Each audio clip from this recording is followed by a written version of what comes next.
everybody, this is Gary from Constricted and Addicted, and today this is a whatever video, you know what I mean? All I really want to do today is show off snakes.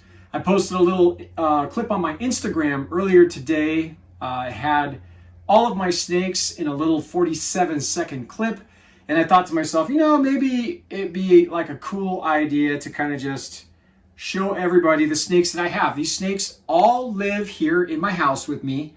They are in different rooms, of course. I'm going to be in the process of building a whole room dedicated to the snakes. So while I'm talking about that, I'm going to show you the latest snake that I've gotten, which is my Argentine. Give you some close-ups of him. This is a male Argentine that I acquired from Indian River Constrictors via Craig Terry, and he was bred by Tim Vandiver of Midnight Serpents. Very chill animal. It's the absolute opposite of most Argentines that I've heard of, and that's why I really don't like to go by what people say about boas. Like, I've heard Anries can be kind of defensive when they're little. I've heard that Argentines can be defensive when they're little. I've heard Surinams and Guyanas can be defensive when they're little. And I have one snake in my collection, which we're going to bring out in a little while, that has got that defensive personality. But this is Artemis. All right, so next on my list is my Guyana, and this is Odin. Odin was purchased from Off Center Reptiles. I don't remember the name of the gentleman I bought him from, but he's actually he's still trying, I think he's still learning me, but he's very, very cool, very chill once he's out, and he's not defensive at all getting him out. Sometimes he can almost like kind of look at you funny, like, hey, what are you doing?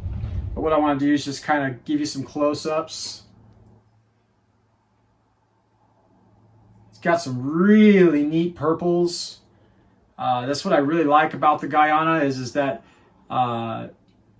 this guy has more purples in him than pinks. Just a beautiful, beautiful specimen. I don't know if you can see the head stamp on this guy, but just beautiful. The speckling under the head. Again, another beautiful, beautiful piece of this snake right here. And of course, the tail. Does not really want me to touch his tail. Look at that. It's like, hey, don't do that.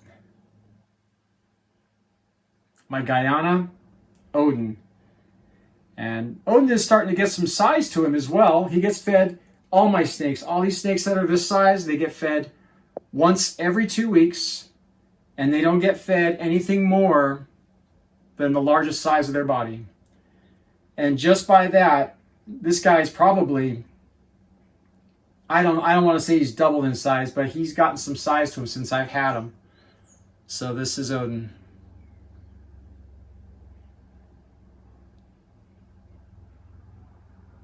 This one here is my baby boa constrictor longiquata. This is Ronan, and Ronan is just an amazing, amazing animal. He got some very, very beautiful saddles on him, some beautiful browns. He's even got some blues to him. This head stamp, which I'd love to try and show you, but I don't know if he's going to let me. But Ronan was purchased from Travis at Living Legless. And, you know, Travis couldn't really tell me the lineage on this BCL, but he showed me the parents. The parents were just dark, like a dark black, yellow, and white.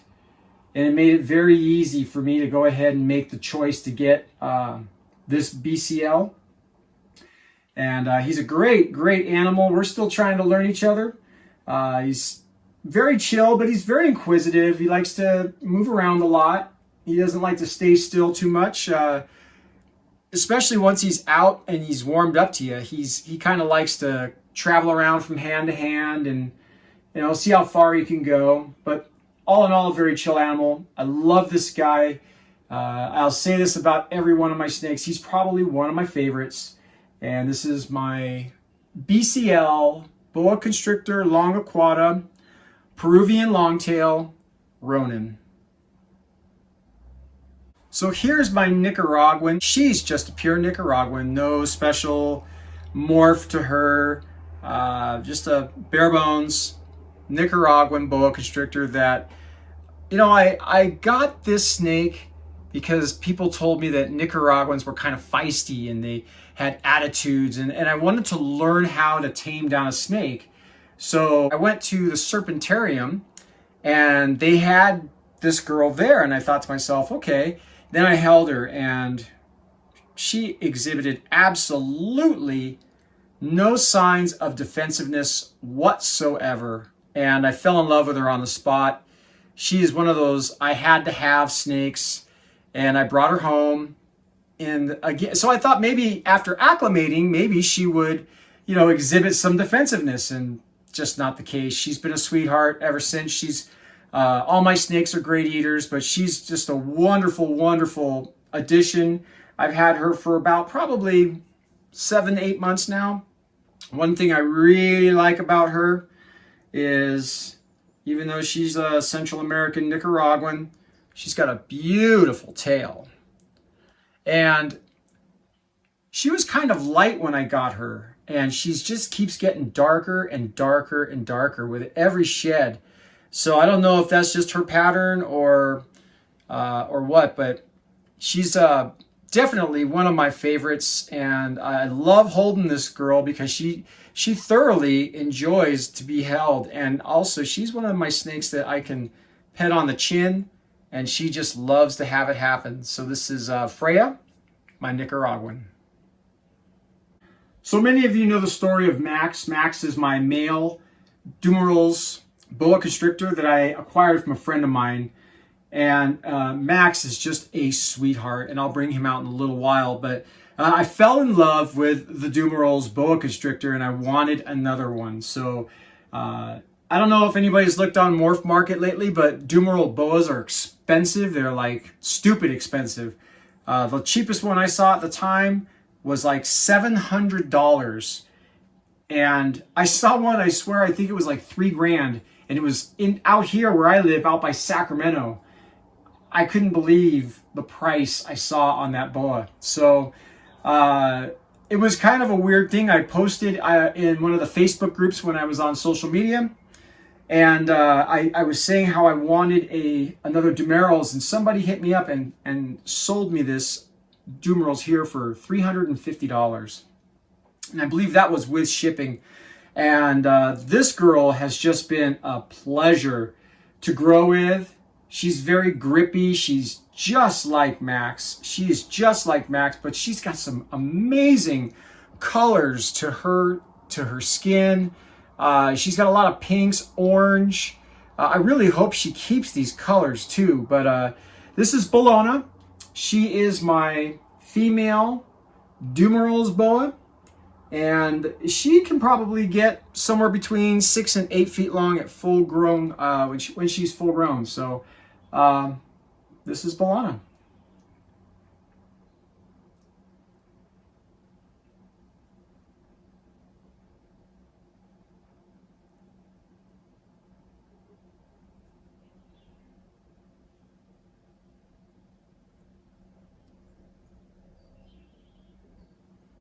And here we have my Hog Island Adrestia. This Hog Island was produced by Vin Russo, and I acquired from a friend of mine. She was buying one, and it was, Brian Boas has a lot of locality boa constrictors.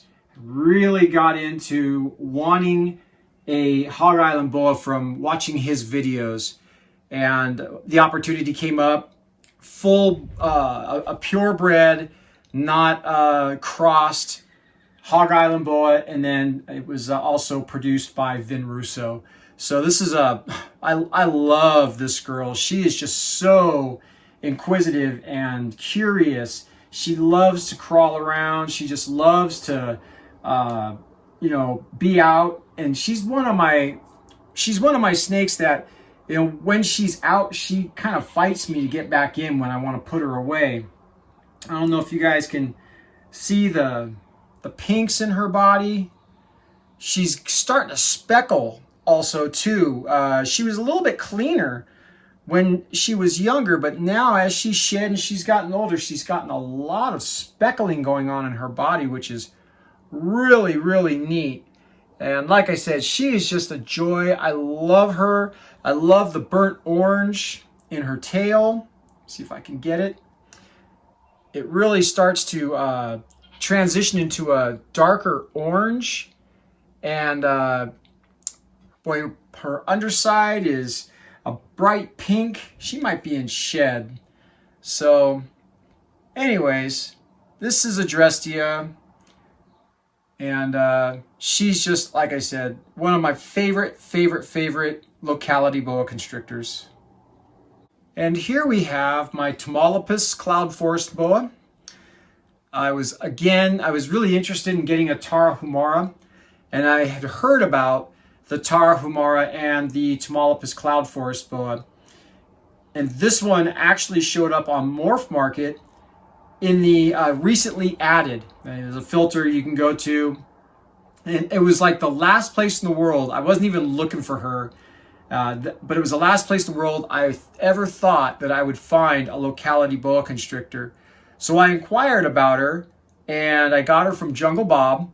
Jungle Bob had just picked her up from Vin Russo. So this Tumolopus cloud forest boa is a product of Vin Russo's as well.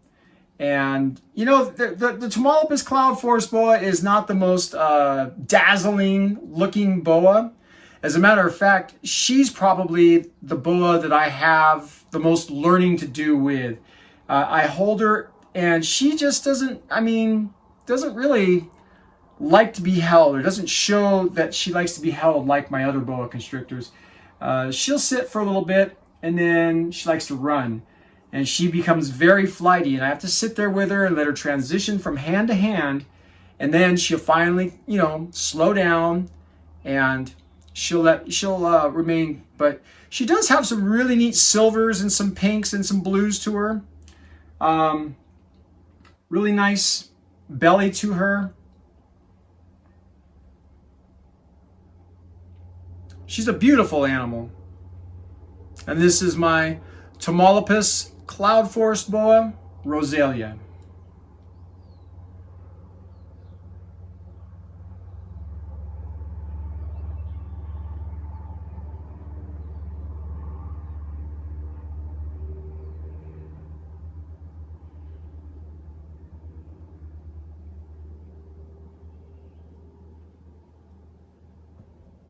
All right. So I have a couple of ball pythons. This one here is the only one that's bit me, and that was my fault. I took a bite from Morrigan. Morrigan is my female black pastel pied. She's a high white, and she's got just a tail, a splotch of color on her tail. She's got a little black dot right there. Otherwise, she is completely white. And she took a bite. I put my hand in her enclosure and inside of her hide, and I put my thumb in to go lift it up. And when I did, she got a hold of me. And it was the actual the point of being bitten. It wasn't actually the bite. She drew just a little bit of blood, but it was just the point of being bitten, I think, that had the most scare for me. But you know, other than that, she's been a really, really good snake. I've had her for about a year. She's she's grown in size. She was about as big as the Tumolopus cloud forest boa when I got her. And she doesn't get fed but maybe once every 2 weeks. Ball pythons, sometimes they refuse their food. She definitely is in that category. When she doesn't want to eat, she won't eat. So other than that, she's a good girl. And this is Morrigan.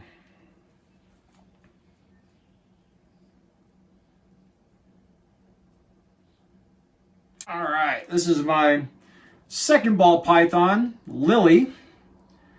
Lily is a spider, lavender albino spider, and she definitely has the spider wobble gene. She's got the corkscrew, but you know what? She eats just fine. She interacts just fine. So I have seen absolutely no reason to not keep her. She's actually my granddaughter's snake, and she loves her. She's really sweet. A lot of spiders exhibit this, and see if I can get her to come out. But she just does a lot of corkscrew.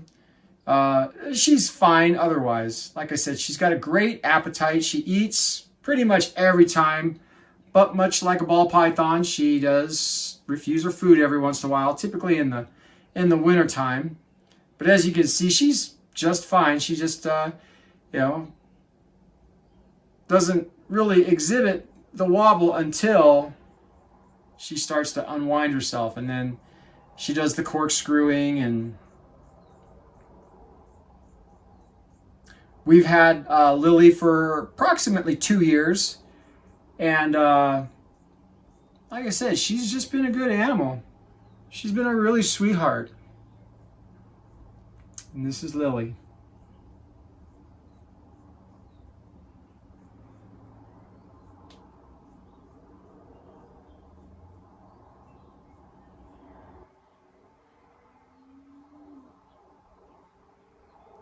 Here is our blue-eye leucistic ball python, Willie. I am a sucker for white snakes. So again, the ball pythons are more my granddaughter's thing. She really loves the ball pythons, but I'm a big fan of Willie. Willie is about a year old, a little over a year old. Probably tripled in size since we've had him. His colors are really starting to fade away now. He's got this really neat birthmark right there. And this guy is just really, really cool. He's probably one of the most inquisitive ball pythons that I've ever seen. He's not just a rock that just comes out and sits on your hand. He actually likes to crawl around and transition from hand to hand, wrap around you. He gets that grippy kind of a feel to you, like where he doesn't want to let you go. And I like it when snakes do that. Willie is definitely one of those snakes. I want to say he's Mojave Super Russo, but I don't know. I'm not a morph expert. By the way, I'm not an expert at all. So if I'm probably prone to say something or make mistakes in something I say, it's just my experience. And hopefully the longer I do this, the more I get to clean that up. So this is Willie. This is our blue-eye leucistic male ball python.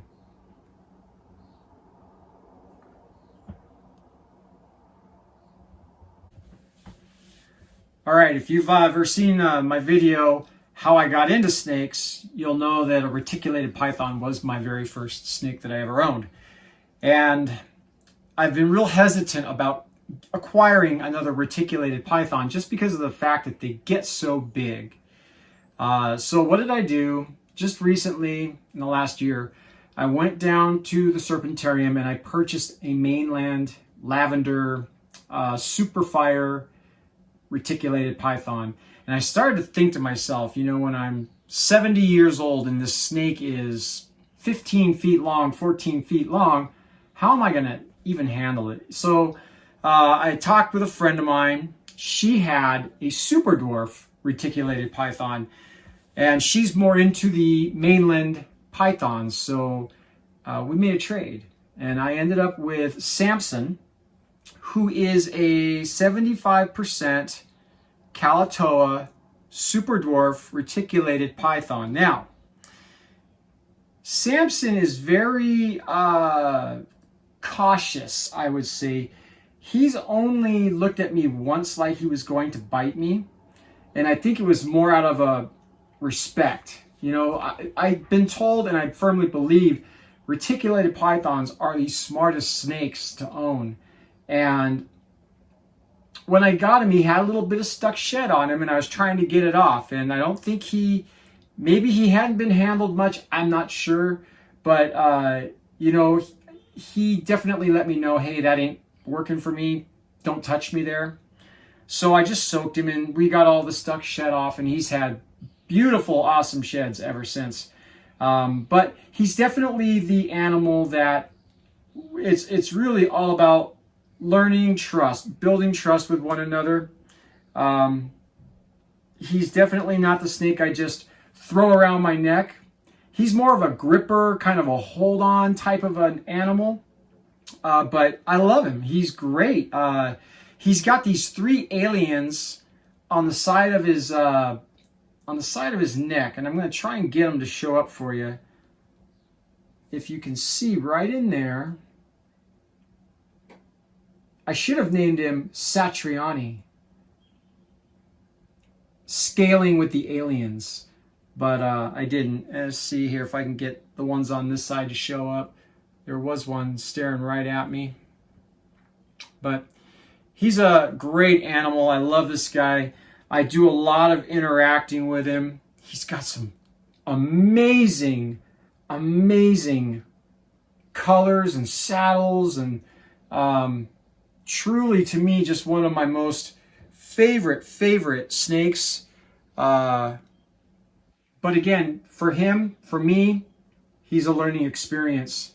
And, you know, he's starting to get a little bit in size. When I got him, he was probably a quarter smaller than what he is now. It's kind of hard to show you how long he is. This guy likes to grip. But he's probably all of about 2.5, maybe 2.5 feet long. But this is Samson.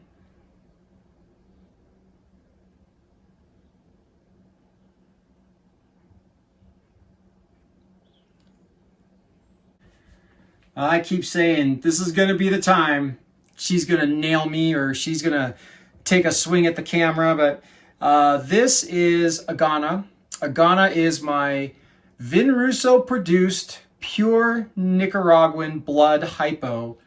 And she is just unpredictable and untrustworthy. I hold her as often as I can, but there are times when I turn my head to this girl and she takes a big swing at me. So she's always, I'm always looking at her, and I'm always looking at where her head is and how her body posture is. But I mean, aside from that, she is just a strikingly gorgeous animal. And she's probably getting ready to poo too. I just fed everybody last week, so yeah, she's got great shine to her. She's definitely got that hypo saddle going on. And the story I have on this snake is that it was actually produced by Vinrusso, and it dates back ancestral wise, if that's the correct term to use. It dates back to when they had found the blood hypo Nicaraguans, I think back in the early 90s. I don't know how true that is, but that is a story I got. So I got her at a pretty good price for what blood Nicaraguans or blood boas are going for. Guy I found on Craigslist was reducing his collection, and I happened to come across her and Artegu that I have posted a couple of videos on, and I gave them new homes. But you know, she's a really beautiful animal, but she's definitely not one of these snakes that I can just, you know, let crawl around or I can take my eyes off of. This one in particular is one of the snakes I have that if the minute I take my eyes off her, she's getting ready to pounce. So I do, like I said, the best I can. I'm not afraid of her. Of course, I'm afraid of getting bit, but it's the fear of getting bit, I think, that's worse than the actual bite. So I'm sure that eventually she is going to tag me. And when it does, I hope I don't scream like a little girl. So this is Agana, my blood hypo Nicaraguan.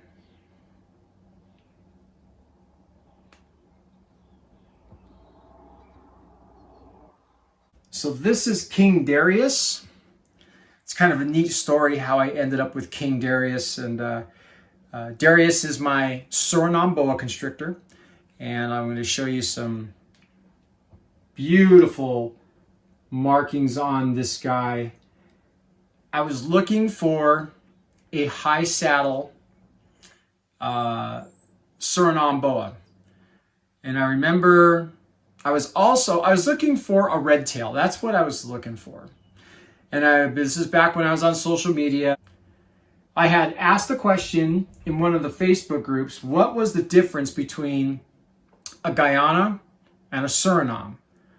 I mean, I was on Morph Market and I could get a Guyana for $300. And I could get a Surinam for between $700 and $900. But none of the Surinams that I saw on Morph Market had these high saddle patterns. And that's really what I wanted. If I was going to spend, X amount of dollars on a Surinam boa constrictor, I wanted it to have these high saddle markings. So nobody really, answered my question. And I got hit up by a gentleman named Craig Land. Craig Land sent me a message on Facebook. He says, hey man, I've got some Surinams for sale. I want to show you some pictures. They were just born in April of 2020. And I thought, wow, okay. So he sent me the pictures and I bought 2 of them. They were beautiful. I say I bought 2 of them, but I bought 2 and one of them went to my friend and she bought that one. But we did an unboxing video of these boa constrictors and I fell in love instantly, and they've just got the greatest temperaments. They are so inquisitive and I do like the grippy snake. I really do, and this guy is grippy. He does not like to let go. I don't know if it's an insecurity thing for whatever reason, but every shed, this guy just gets more beautiful and more beautiful, and his tail just keeps getting brighter and brighter. Now, he shed probably about 3 weeks ago or so, so his tail's starting to dull out a little bit, but it's really vibrant red. I really like it. He's got some beautiful salmon to his body. Of course, the high saddle marks on him. And one thing I really like about King Darius is I got a lot of information on him when Craig and his wife Terry, they had sent the 2 boas to us. They actually sent all the information cards, pictures of the parents, feeding schedule, poo schedule. They were very, very, there was a lot of information on these animals, and I think they're the only people I've ever purchased a snake from that had that kind of information, which was really neat. Now, I've had breeders send me pictures of the parents of the snakes, of babies that I've bought before, but I mean, I got the cards, and it's really neat because I can reference back to those photos on the cards, and King Darius is really starting to look like his mom as far as saddle counts are concerned. His mom had a pretty long tail, a pretty long red tail, and she was 8 feet 8 inches long, and his dad was 5 feet long. So King Darius just turned a year old, and he is getting some size to him. He is really starting to put some girth onto him, really starting to get some length to him. This is a beautiful, beautiful boa constrictor, and to me, this is the holy grail of boa keeping for me. I had to learn how to manage and keep my morph boas before I could jump into the realm of owning a BCC, only because I was told, I learned that they are much more temperamental when it comes to humidities and heats, sometimes eating. You really got to be on point with everything. And I wanted to make sure that, you know, if I could keep a regular boa constrictor, was I ready to take on the next level? And so far, I've got two. I've got a Guyana and I've got the Surinam. And they are definitely rewarding animals to me. What these guys do is they enhance the husbandry of all my other snakes, because every one of my snakes gets the same husbandry care as the BCCs. So I'm really grateful. I'm grateful that I didn't just jump into owning a BCC. I'm glad that I got my BCIs first, and I, you know, got my feet wet. I learned, and by learning, I really wanted to dive in, and obviously you guys have seen a ton of snakes so far. So I got like 3 more left, and this is King Darius. So I'm going to put King Darius away, and I'm going to grab out Matilda. So this is the boa that really got me started into the hobby as far as raising boas. Every boa constrictor I ever had prior to Matilda had been older, somebody else's, a rescue, and I had no idea what it was to take and raise a boa constrictor from the time it was able to leave the breeder to what Matilda is now. Next month, Matilda will be 2 years old, and she's been in my care for 18 of those months. And she has just been a pure joy to raise. When I got her, this is the first snake that flew across the United States from Florida to California. And I didn't even know snakes could do that. I didn't know that you could put snakes on a plane. And, you know, she got here a little pissed off. She got here cold. But, you know, she actually stayed in my pocket all day long at work and warmed up. And I couldn't put her down. And she probably did what most snakes do after being in a plane for 3,000 miles. And then in somebody's pocket, she got mad at me and she started hissing and striking. And then I realized I needed to leave her alone.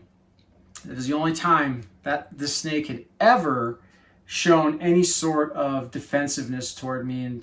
And she's just been a beautiful, beautiful, gentle creature. I love this girl. She's really taught me about husbandry. She's taught me how to really love how to care for a snake. Not just to love the snake, but to love how to care for an animal.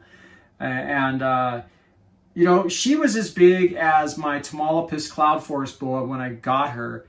And I just see the size of her. Even the size of her head now is just incredible from what it was, that little tiny head when she showed up.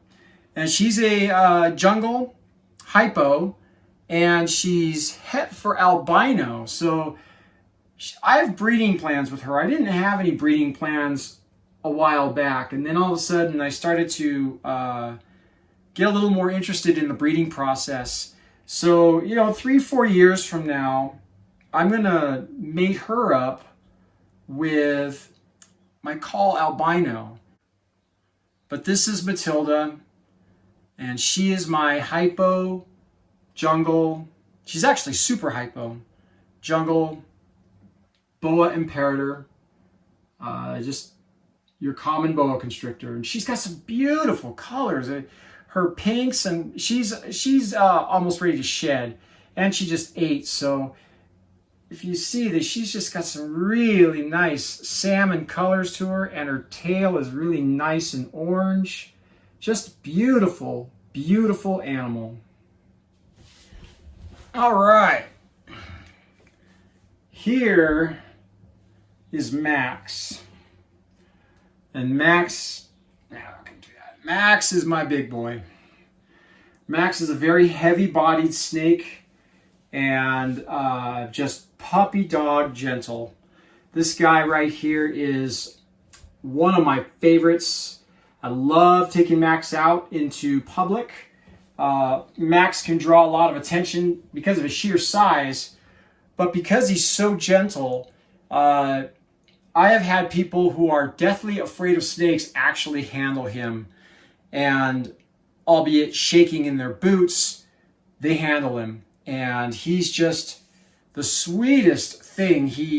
I don't know if he's gonna let me do it right now, but he loves to have his chin scratched when he's all comfy and calmed down. And when he's sitting in a chair with me, I could sit there for a long time and just rub his chin.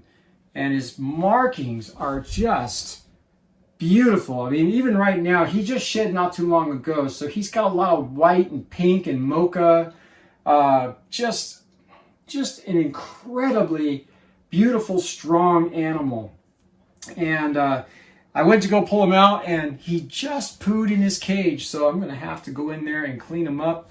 But this guy has just got an amazing head, a massive head. Just look at the size of that. And I don't know if I could show you his chin or not, but he has got some, like, 3 dots under his chin that I mean, I've always kind of wondered about. He's got like a couple of little white blotches under his chin, and I'm certainly not going to try and force the issue. Well, that video got cut kind of short. So, anyways, this is Max. He's my Dumeril's boa, and he's about 5.5 feet long, and a beautiful, beautiful boy. Yes, you are. Love this guy to death. He's just awesome. And if I have enough video left on my phone, I'm going to bring out my last snake.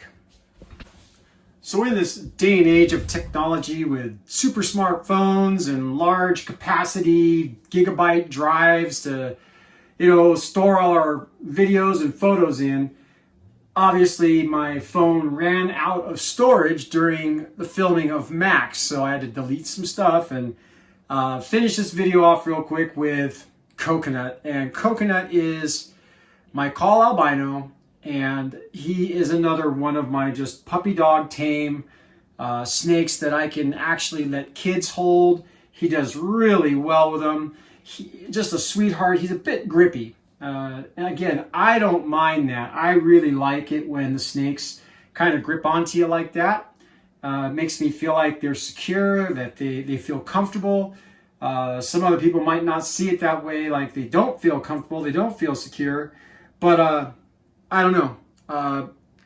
But he's my male call albino. He's about 5 years old. He's about, just about 5 feet long. Just a joy to handle. This guy will curl up on you and he'll just lay there, watch movies with you. I've taken him and Max to Lowe's before. We like to take the bigger snakes out into public. My granddaughter's a big fan of Coconut. She likes to tell people about Coconut, and her favorite show is Snake Discovery with Emily. So whenever somebody asks about the boas, she's on top of it.